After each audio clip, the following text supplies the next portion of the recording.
Доброго дня, Володимир Іванович.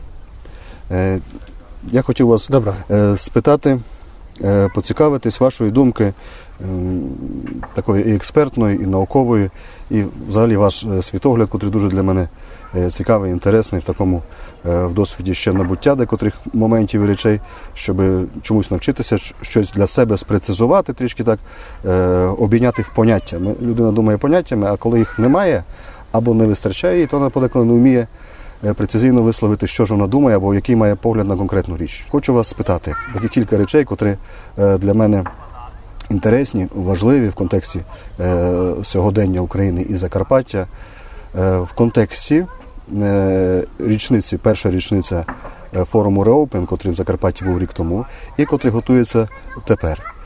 Таке одне із гасел, неофіційне, але відкрите Закарпаття для України. І от у мене таке до вас запитання. Чим для вас є відкривання Україною з Закарпаття? В принципі, якщо говорити про апріорі сам задум такого проєкту, те, що Україна хоче відкрити для себе Закарпаття, Україна хоче відкрити для себе Галичину, Україна хоче для себе відкрити всі регіони зрештою, і треба би відкривати для себе всі регіони України, це є насправді добре. Інша справа, що ми маємо потім в підсумку, чи Україна відкриває для себе Закарпаття, чи Україна відкриває себе для Закарпаття. То може бути ще в такій констанції. Якщо, скажімо, подивитися по наслідкам першого форуму, який відбувся торік, то, звичайно, що швидше виглядає висновок навпаки.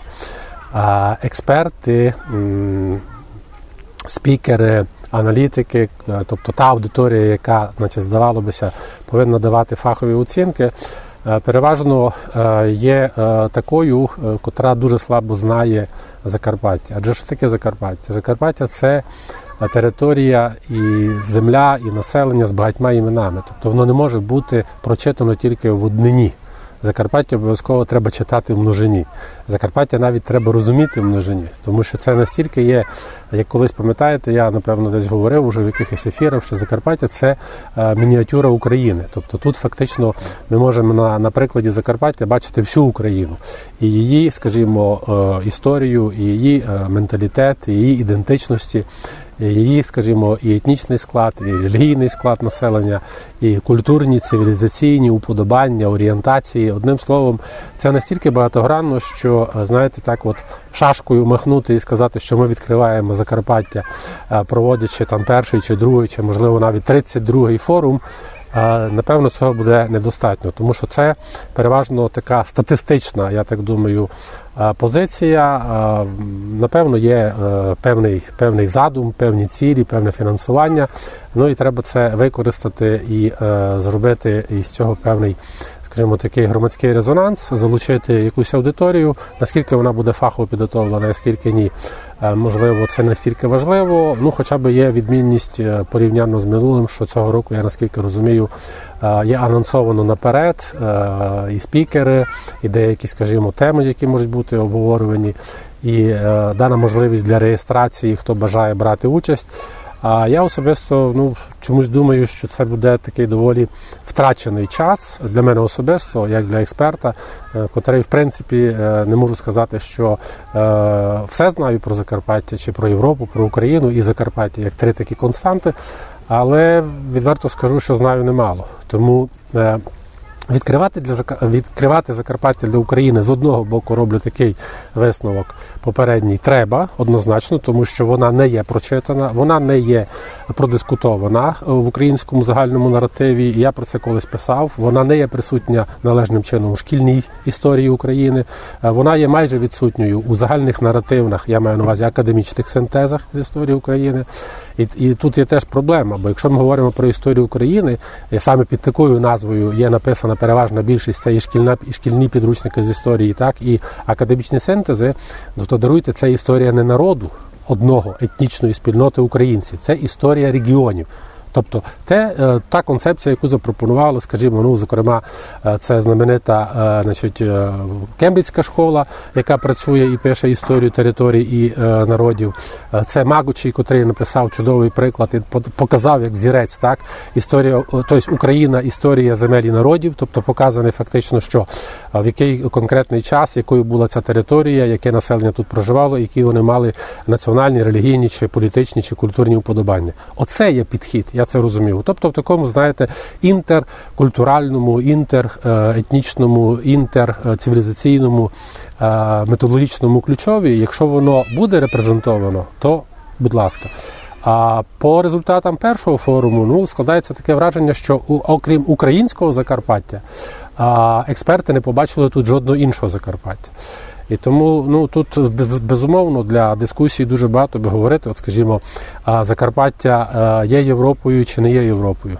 От я в якому сенсі, звичайно, не в географічному і Україна є Європою, але ми під Європою завжди розуміємо не зовсім географію. Коли говориться і дискурс з Європи виникає, скажімо, в якихось академічних спільнотах, в якихось дискусійних клубах чи на певних платформах, то, звичайно, в першу чергу мається на увазі ідентичність. Йдеться якраз про менталітет, йдеться якраз про дискурс Європи в культурному цивілізаційному розумінні. І я думаю, що, на жаль, Закарпаття після 45-го року якраз попрощалося. Тобто цей регіон попрощали з Європою якраз в цьому сенсі. Так, вона не перестала бути географічною Європою, але вона перестала бути ментальною Європою. І той от совок, котрий з 45-го року тут індоктриновувався у суспільство, через, скажімо, ці от бригади, котрі заходили сюди, партійних державних працівників із Східної України, з Західної України, з Галичини, зокрема, так, яким основне завдання стояло українізувати цей край у повному розумінні його слова, тобто в тотальному розумінні цього слова, і через партійні структури, а точніше через одну, бо одна правляча була, єдина партія, так, і через державні радянські органи управління, безумовно, вона продовжилася після 91-го року, насправді. Тобто Закарпаття після 91-го року теж сподівалося, як ми знаємо, на всеукраїнському референдумі, так, де на відміну від усіх регіонів були тут поставлені два питання, тим не менше, тому що наскільки, скажімо, зараз от говорять, був нелегітимним голосування за самоврядну якусь певну територію. А чекайте, а чому тоді був легітимне перше питання? Якщо перше питання, це ж одне було голосування.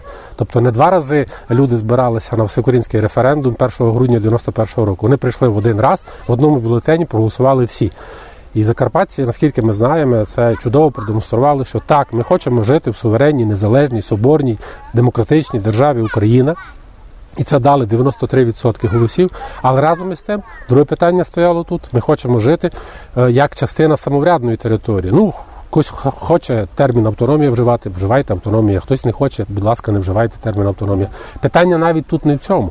Питання якраз отут, що це покоління в кінці 80-х, на початку 90-х років, воно ще не встигло втратити в собі ці європейські риси менталітету, коли до 44-го року, навіть за умови угорського окупаційного режиму, як ми тоді звикли говорити, десятки партій брали участь у виборах. Я вже мовчу про чехословацький класичний період, коли добрі десятки партій репрезентували електоральне поле Закарпаття.